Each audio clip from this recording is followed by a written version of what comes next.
tizet és részegen bicikli.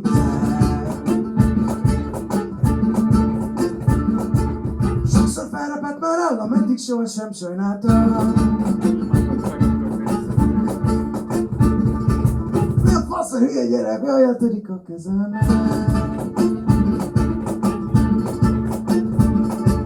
Patkányokat nyúzok élve, nem készülök én a térre. Állat vagyok! Leszarom! A hazai előadókra leginkább az a jellemző, hogy nyugat felé kacsingatnak, tehát hogyha valamilyen formációtól próbálnak valami ösztönzést meríteni, akkor inkább az nyugat. Rátok mégis az a jellemzőbb, hogy Kelet-Európából inspirálódtok. Van esetleg valami személyes kötődés ebbe az irányba? Itt élünk Kelet-Európában, és egyébként emiatt is így kicsit koncepciózus is, de szerintem organikus is, hogy így alakult. Mert körbevesznek ezek a zenék, ugyanúgy nemzeti rocktól, vagy tényleg akármi, ami itt van, az így első kézből hat ránk.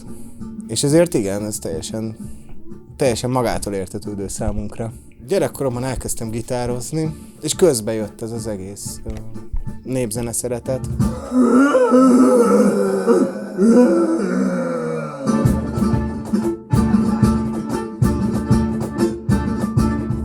Nálam történetesen volt egy népzenei, egy ilyen alap, még a 10 éves koromból. Egy ilyen rövid kitérő volt, mert én egyébként komoly zenéből jövök. Egyébként mi a Merkkal játszottunk, még korábban pont gitározott benne, én meg szintisztem, szóval ez egy teljesen más világ. Alterzenét. Ja, és ezt 12 évet csináltuk, és aztán utána évekre megszakadt ez a kapcsolat, én közben lediplomáztam komoly zenéből.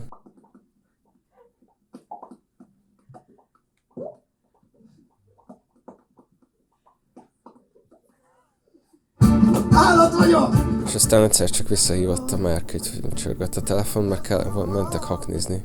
Aztán az évek alatt így kialakult, hogy egyre több saját számot írt a Merk. Én meg elkezdtem megtanulni ezeket az ilyen jellegzetesebb motívumokat, meg technikákat.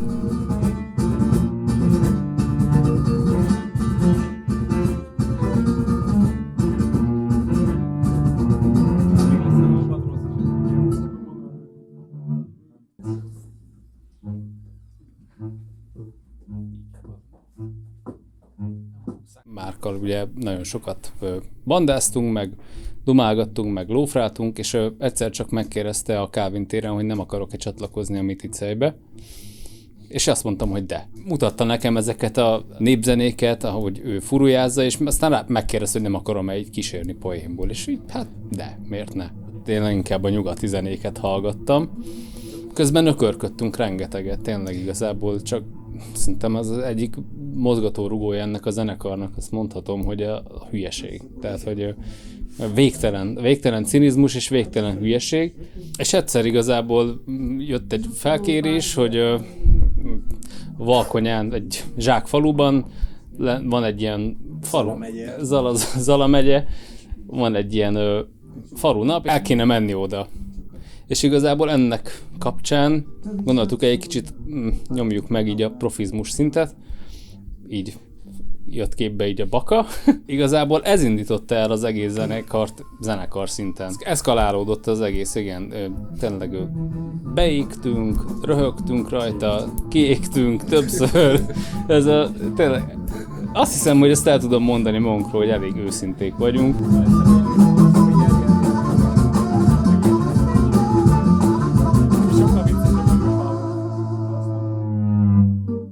Falu szegletébe, kertek fenekébe áll az öreg árnyék szék.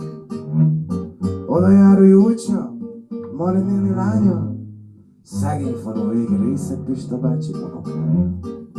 Vajon miért szív alakú ez a rés? Albumunk címadóját, Kertvégi Jánost, az is abból született, hogy én a Márkkal lófráltam a városba, ilyen nyári éjszakán sétáltunk nagyon sokat, és én igazából elkezdtem regélni neki hülyeségeket. Én mondtam a Kertvégi János történetét, ő meg neki annyira megtetszett, de én erre igazából annyira nem is emlékeztem, én csak mondottam a hülyeséget magamból. Vicces a névválasztás a János egyébként, mert Gergőnek a becézéséből lett egy bizonyos magyar szó, ami ugyanúgy genitális, A János szó is egyébként nagyon gyakran szerepel úgy, mint vagy a csábító, tehát hogy mondjuk szépen. Ez a János szó ugyanúgy, mint a női névként a Kata, vagy a Gergely tánc, ugye, az is egy ilyen dolog, hogy megjelenik a nép száján. Tehát, hogy ez így betalált, a kertvégi János, így rögtön tudtam, miről van szó. Vagy így elképzeltem valahogy, de azt hiszem, hogy eredetileg is erről volt szó. Akkor legyen ebből szám, és akkor ebből lett az ilyen szatiriázisban szenvedő férfi balladája született meg ebből. Kertégi János, Kertégi János, Kertégi János, Kertégi János, Kertégi János, Kertégi János, Kertégi János, Kertégi János.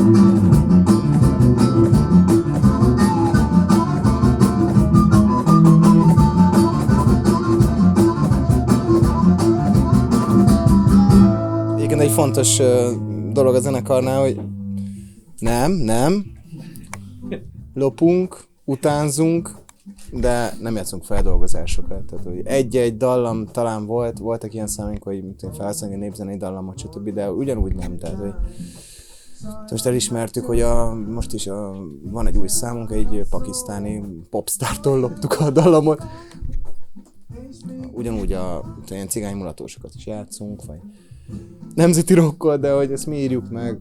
Egyébként ez abból jött szerintem, hogy a népzene, hogy igazából ott el tudod kapni a stílust, hogy akár egy románnál, vagy hát legalábbis igyekszünk, egy magyar, van egy világa, egy cigányzenének, egy magyar zenének, azt úgy be lehet építeni, és akkor tudsz egy jó paródiát írni. És inkább erről szól, ugyanúgy van a Gusztustalan lány című számunk, nem tudom, ez a roma pop, vagy nem tudom, hogy az LL junioros világ, gyakorlatilag így. De nem, azt mi írtuk igazából, csak közben ezt akartuk csinálni, egy ilyen stílusú számot. Nekem ez a lány, elhiszem teljesen kicsinálom. Mikor megismertelek, megkopaszodtam, dalat voltam, az agyam finyottam. Neked adtam én a mindenem, nem értem, miért vagy tehetetlen. Amit ez a kis csajtor, az gusztustalan. Tudom, hogy a szíved nem más, sokat sem adsz már nekem. Szívemet neked adtam már. Ja, Istenem! Szintén van egy még nem kiadott albumunk, valamikor a jövőben 5, 10 vagy 80 év múlva kiadjuk. Vagy nem? Ez a vállalhatatlan dalok. Ugye, vagy ez volt a albuma. És azok a dalok, van egy ilyen 3-4 dalunk, amiket nem merünk eljátszani közönség előtt, mert... Még beszélni sem mertünk. Igen. Olyan nem volt, amire nem azonosultunk, olyan volt, ami például olyan szavakat sűrítettünk egy dalba, ami mindegyik obszcén, de valójában mindegyik egy sima magyar szó, ami obszcénná vált az évek alatt, vagy az elmúlt időszakban. Direkt nem mondok példát egyébként, de hogy bizonyos szavak obszcénná válnak, és hogyha összeírsz rengeteg ilyen szót, akkor is egy rettenes obszcén dal, de hogyha 200 évvel ezelőtti ember elolvasná, csak egy furcsa mesét látna maga előtt.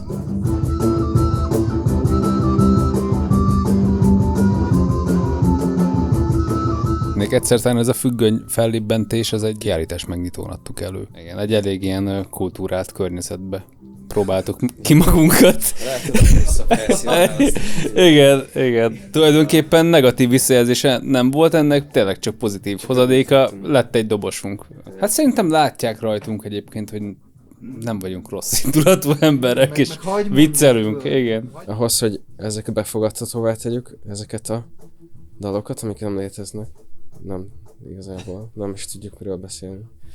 Ezeket úgy tudnánk, hogyha egy kicsikét a körítést meg feldúsítanánk, tehát hogy nem csak a dalok önmagában szólalnának meg, hanem, de erre vannak is ilyen törekvések is, legalábbis még egy előre beszélt szinten, hogy egy ilyen nagy performance-t, meg egy ilyen dráma operát csinálni az egészből, és a kicsit ilyen absztrahálni az egészet, de a dalokat is, hogy látszódjon rajta, hogy hülyeség, és hogy senki ne vegye komolyan véletlenül sem, mert csak vicc. Kicsit ez a színház tényleg. Ezért egy szívünk, ez egy kis ország, esküszünk, hogy egyesítjük Csehszlovákiát!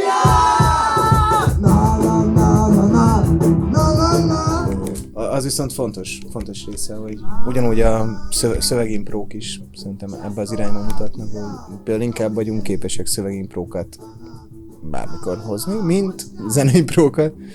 Ugye, úgy, annak ellenére, hogy vannak szólók, de hogy valahogy ebbe a tartalmi irányba mentünk el egyébként, tehát hogy így történetek vannak.